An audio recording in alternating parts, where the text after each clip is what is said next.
Donne la parole. On va commencer aujourd'hui. Bonjour à tous derrière vos écrans. Bonsoir si vous voyez cette vidéo le soir.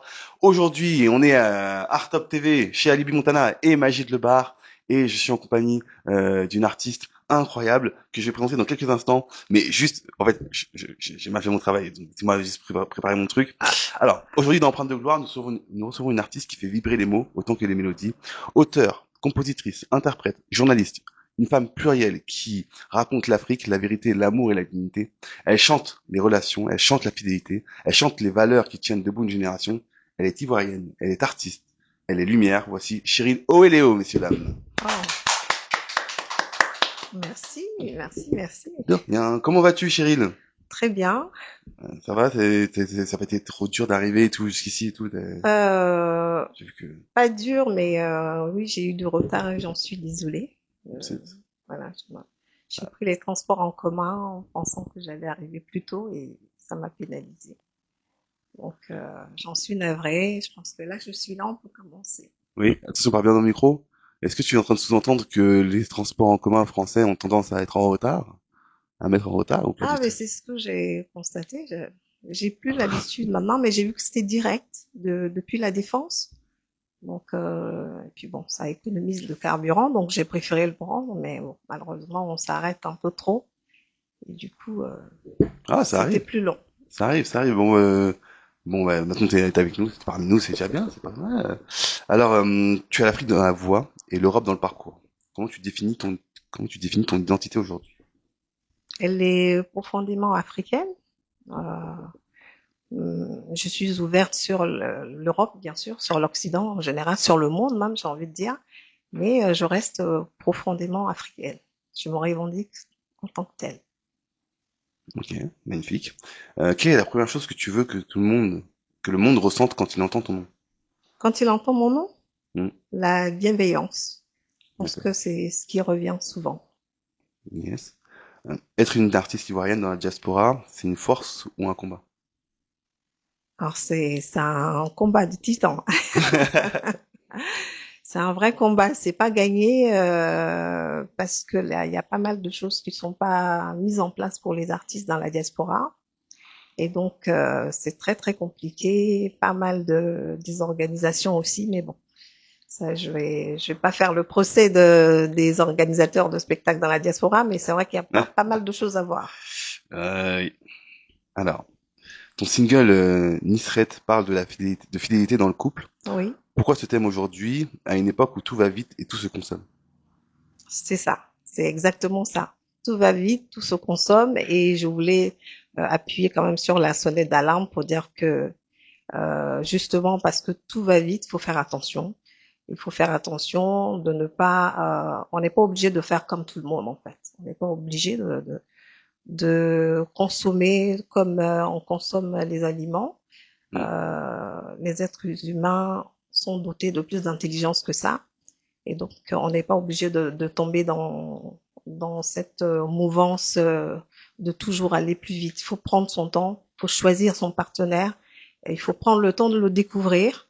Si un partenaire n'est pas capable de patienter un moment pour vous découvrir, c'est qu'il n'a aucun intérêt pour vous.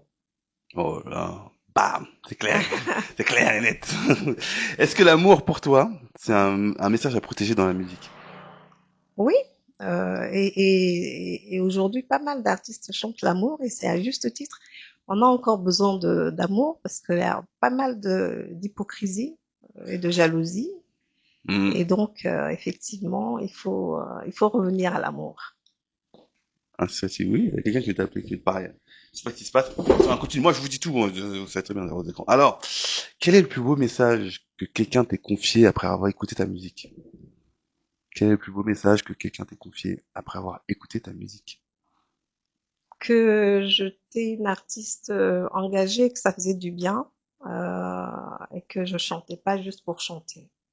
Ça m'a été dit exactement à la Hein. RTI en Côte d'Ivoire quand j'étais en vacances sur une émission qui s'appelle Un truc de ouf. J'étais passée c'était en 2021. Oh. Voilà. Je m'en Ouais. rappelle parce que ça m'avait beaucoup touchée effectivement. Oui, oui, c'est vrai que t'es engagé dans tes chansons. C'est vrai que moi, je vous dis tout, hein, j'ai rencontré Cheryl lors de scènes ouvertes, sur lesquelles j'étais animateur, etc. Et en fait, t'avais, je me souviens de Ozwa. Ozwa Oui. qui est dans, alors je sais pas si c'est le bon terme, mais que tu chantes dans sa langue originale, en VO. Moi, je suis dans le cinéma, donc voilà. Et donc je comprenais pas le message, mais tu nous expliquais que bah voilà, il y avait un message derrière, et quel était le message et tout. Et donc ouais, c'est vrai que de la plupart des artistes de musique que je côtoie, bah oui, il y a vraiment beaucoup de messages appuyés. Il y a très peu tu parles de toi et quoi. C'est vraiment, tu parles t'as des messages quoi. T'es engagé comme diraient les autres. Alors, qu'est-ce qui naît en premier chez toi? Est-ce que c'est le texte, la mélodie ou l'émotion?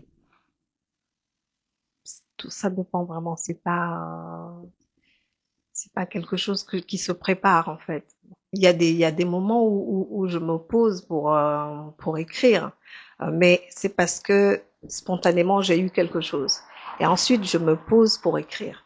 C'est vrai que je n'ai jamais vraiment commencé par l'écriture. C'est toujours la mélodie, ou alors j'écoute un message, ou j'écoute un autre artiste ça m'inspire quelque Hmm. chose. À partir de là, je commence à fredonner quelque chose et à poser ensuite des paroles dessus. Yes. Quel est le morceau qui t'a le plus coûté émotionnellement à créer?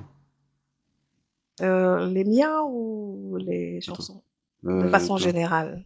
Bah, comme tu veux, les deux. Moi, je suis pas à avoir en réponse, hein. Alors peut-être que j'ai pas compris ta Alors, question du coup. quel est le morceau qui t'a le plus coûté émotionnellement à créer? Ah oui, qui m'a le plus coûté émotionnellement. C'est un morceau qui s'appelle Papo qui est pas encore sorti.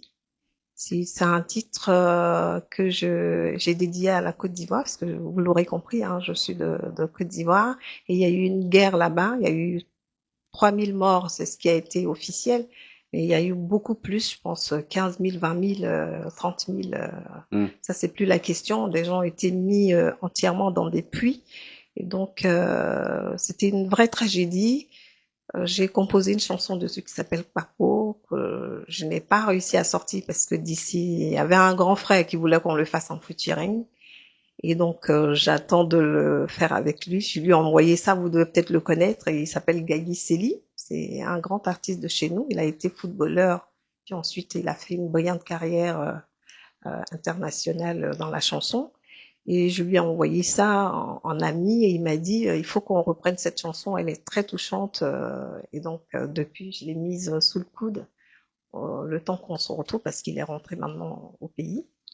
Mais voilà, c'est celle-là qui m'a vraiment coûté parce que quand je la chantais, je la chante vraiment avec mes tripes. Et c'est celle-là. Si je devais en choisir une. Hmm. D'accord, merci. Si ta musique devait guérir quelque chose dans le monde, ce serait quoi? Guérir quelque chose dans le monde, la méchanceté gratuite. Hmm. Ouais, la méchanceté, bah, je peux dire la méchanceté tout court. J'ai l'impression que le monde d'aujourd'hui est devenu un peu plus méchant. Alors peut-être parce que je suis plus âgée et que j'ai peut-être plus conscience de ce qui se passe, mais j'avais l'impression naïvement que quand j'étais gosse, le monde allait bien, que les gens étaient bienveillants, que les adultes veillaient sur les enfants. Aujourd'hui, ce sont les adultes qui agressent les enfants. La méchanceté, je dirais. Je sais pas quoi faire parce que t'as dit t'as donné un, deux, trois, des informations sur lesquelles j'ai envie de réagir Oui. et je sais pas si il faut que je fasse. Ok, non, vas-y, on va continuer les questions. Je pense que les réseaux sociaux et Internet fait que les rapports entre les gens, ça a changé. Là aujourd'hui, Mhm. on peut communiquer avec l'autre bout du monde. Oui. C'est, je pense pas que le monde soit plus violent. Mhm. Alors, Mhm. je nuance mon propos parce que je pense qu'il y a quand même aussi une évolution des mœurs culturelles, etc., de la morale. Il y a une évolution de la morale, mais comme il y a toujours eu à travers l'histoire de l'humanité. Mais est-ce que l'être humain peut être plus violent, plus truc? Est-ce que les adultes se comportent moins bien avec les enfants qu'il y a un siècle, deux siècles? Je suis pas sûr. Je pense que maintenant on le voit plus. Oui, voilà. Je pense qu'enfant, on le voit Justement, à plus. la faveur des réseaux sociaux, peut-être. C'est pour ça que je disais, peut-être parce que j'étais plus jeune, je faisais Hmm. pas attention. Mais c'est vrai que T'es encore très jeune. le monde, à la fois, il s'est ouvert, mais tu me diras, on est plus souvent sur nos téléphones qu'en communication avec les gens en réalité. Et puis quand on est en communication avec les gens, est-ce qu'on on est vraiment en communication avec eux? Hmm. Peut-être avec des gens dont on est déjà proche, et même s'il n'y avait pas Internet, on aurait déjà été proche. Avec cela, on est vrai. Mais est-ce que vraiment, tu penses que le monde actuel, on est vraiment aussi sincère et aussi vrai les uns avec les autres? Ah, tu me poses une colle, ça va faire une longue réponse. Est-ce qu'on est si vrai que les uns que les autres? Ah, bien sûr. Oui, oui, bien sûr.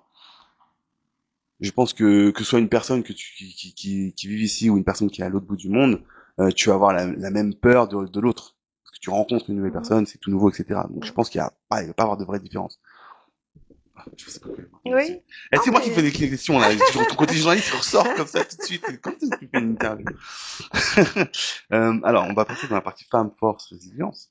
mhm. Est-ce que, d'ailleurs, dédicace à ma chérie, parce que son émission s'appelle Résilience. Ouais. Soir. Bref. Être femme dans la musique Je et femme. l'embrasse aussi, ta chérie. C'est celle avec qui tu étais venue à mon concert. Oui, c'est ça, c'est Oui, elle. bah, j'espère bien. Ou-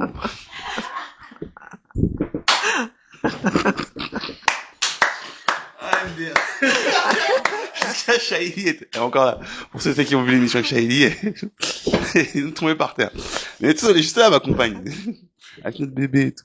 Alors, être femme dans la musique. Être... être femme dans la musique et femme dans les médias, c'est deux fois plus d'attente. Comment tu gères ça? Être femme, Dans la musique et femme dans les médias. ah oui, c'est deux fois plus d'attente. Ah, Je pense pas, ok. non. Non, moi j'ai jamais. Mais qui m'a. Ah, c'est ma fille. Pardon. Et ta fille, oh. Bah, vas-y, Je décroche, vais. y a pas de souci. Tu peux le faire, y a pas de... Si c'est urgent, on sait pas, hein, moi. Attends. C'est qu'une émission, hein, c'est Donc pas... finalement, hop, Elle est j'aurais majeure, pas vous dû inquiétez pas. l'emmener. Alors, oui, donc, quelle est la plus grande épreuve que tu as traversée en tant qu'artiste? En tant qu'artiste, c'est la perte de mon producteur et Hmm. et de mon manager en l'espace de 2 ans. Oui, parce qu'en soi, Voilà. quand tu dis que tu les as perdus, c'est pas, ils ont disparu, Et ils sont ils sont décédés cachés. dans le Covid. Ouais. Paix à leur âme. C'est-à-dire que juste après la Kilmer et Perret qu'ils aient produit mon album, il y en a un qui avait 30 ans de carrière derrière lui, il s'appelait Cyriac Basoka. Donc son label Cyriac Basoka Productions, c'est un Français d'origine congolaise. Et puis l'autre, un grand homme de médias avec qui ils avaient des relations euh, quasi familiales. Et donc, quand il m'a découvert, qu'il m'a présenté à l'animateur de télé, le courant est passé tout de suite. Donc, on avait commencé à mettre des choses en place. Puis ensuite, on nous a mis en confinement. Le premier est décédé. On l'a pleuré tous les deux avec l'autre, celui qui allait être le manager, il s'appelait Amoubé Mévégué. Donc, on a pleuré Syriac. Et puis, un an après, Amoubé aussi est parti. Donc, après, moi, j'ai arrêté. Ouais, tu m'étonnes. Donc ça a été la plus difficile épreuve et je ne reprends que maintenant. Voilà, je suis retournée à la rédaction, à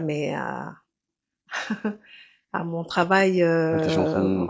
à mon travail de journaliste. Et puis cette année, j'ai décidé de remettre le couvert parce qu'il y a pas mal de choses qui se sont mises en place entre temps.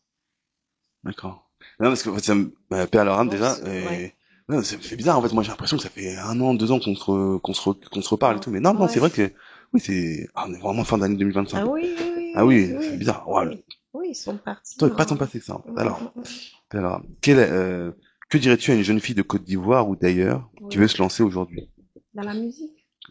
Que ce Ou soit, ouais, que ce soit même dans la musique, le journalisme, ou qui veut se lancer en tant que femme accomplie dans les différents secteurs que bah, tu connais, il faut y aller, ou en Europe. il faut croire en ses potentialités, il faut croire en ses rêves, il faut y aller comme on est. Voilà, moi, j'ai pas de conseil spécifique à donner. Il faut faire ce qu'on a envie ce qu'on ressent. Hein, ce qu'on a envie de faire, faut le faire parce que la vie ne s'allonge pas, n'attend pas et il faut pas remettre à demain les choses qu'on peut faire maintenant. Et c'est d'autant plus vrai que moi, je chante depuis 6-7 ans, mais j'ai jamais pris la musique au sérieux. Et il faut voir maintenant, ça me rattrape. Ça veut dire que j'avais un destin avec la musique quelque part. Parce que sinon, c'est pas possible. Je l'ai vraiment ignoré. J'ai toujours chanté partout, sauf en faire un métier. Jusqu'à ce que quelqu'un me produise et dise, toi, tu dois faire de la chanson. Donc, ça veut dire que si mes parents avaient eu le nez et qu'ils m'avaient accompagné à 6, 7 ans, 8 ans, peut-être que j'aurais fait une très très belle carrière dans la musique. Donc, il faut foncer, voilà. Il faut foncer si j'ai des conseils à donner à des gens qui ont envie de faire la musique, qui ont envie de faire le journalisme, il faut y aller. Oui, suivre vos rêves, n'ayez pas peur. Mais ça Ouais. peut être n'importe quoi. Si t'as envie juste d'être la personne qui colle le mieux un autocollant sur une table, Voilà. vas-y, Il fonce, faut faire ce lance-toi, que tu as envie de faire. Je fais ce dis que t'as envie de faire. toujours, et ça, je le dis à mes filles qui ont grandi maintenant et qui font des études. Je leur dis, il faut faire exactement ce que vous avez envie de faire pour prendre plaisir à faire ce que vous avez envie de faire. Si c'est pas un travail de bureau, c'est pas grave. Si vous n'êtes pas journaliste, vous n'êtes pas médecin, si vous n'êtes pas avocat, c'est pas très grave. L'essentiel est de faire ce que vous aimez. Et j'ai pris l'exemple de jeunes filles qu'elles aiment bien regarder, Fovoto. J'ai dit, mais vous voyez, Fovoto, elle gagne bien sa vie alors qu'elle n'est que danseuse dans le fond. Hmm. Elle est juste danseuse. Oui, ouais, ouais, Voilà, je comprends c'est que... ce que... Donc, il n'y a pas de métier à minimiser, mais elle le fait tellement bien et il y a beaucoup de personnes comme ça, ils le font tellement bien que finalement, ils ont le salaire de quasiment un ministre ou un doctorant. Donc, il faut bien faire ce qu'on a envie de faire pour le maîtriser. Ainsi soit-il. Soyez la meilleure version de vous-même dans votre discipline. Exactement. Alors là, je posais des questions courtes qui Oui, sont incisive, hein, c'est ça. aussi, peut-être, je sais pas, tu me diras. Tu fonces, tu n'hésites pas bah, tu réponds sincèrement depuis tout à l'heure, merci beaucoup. On a des invités qui arrivent. Pas mes invités, mais des invités qui arrivent. Alors, D'accord. ton super pouvoir artistique, quel est-il? Waouh. Ma voix. Hein. Magnifique. Un mot pour définir l'Afrique, le continent africain. Alors, on l'a dit tout à l'heure, résilience. Je pense que c'est un continent Hmm. qui endure pas mal de choses et qui se relève tout le temps. Donc, il faut y aller, il faut continuer.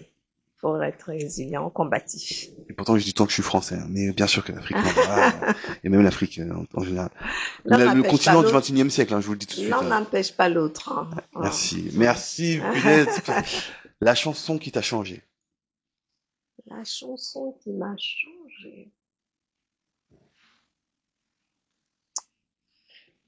Tu peux botter en touche, t'inquiète, Non, y a rien mais à gagner. j'ai pas de chanson qui m'ait forcément changé. Ça veut dire une chanson qui m'a bouleversée au point de changer.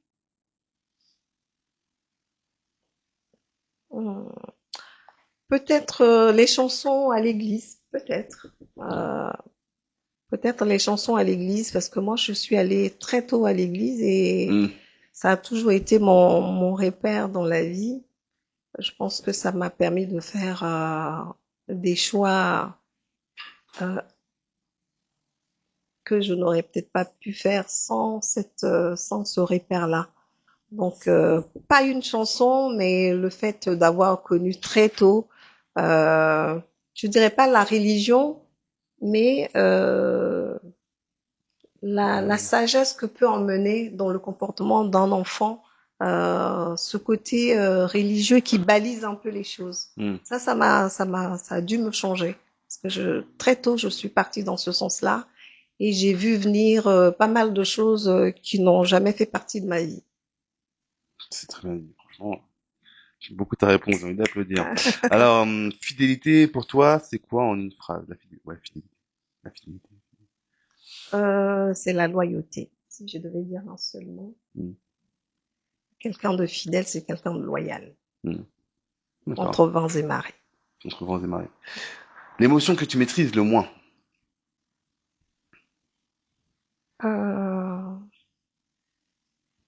que je maîtrise le moins, en général, j'essaie quand même de me maîtriser mes sens, hein. Mais si j'ai mal, je n'hésite pas à me lâcher.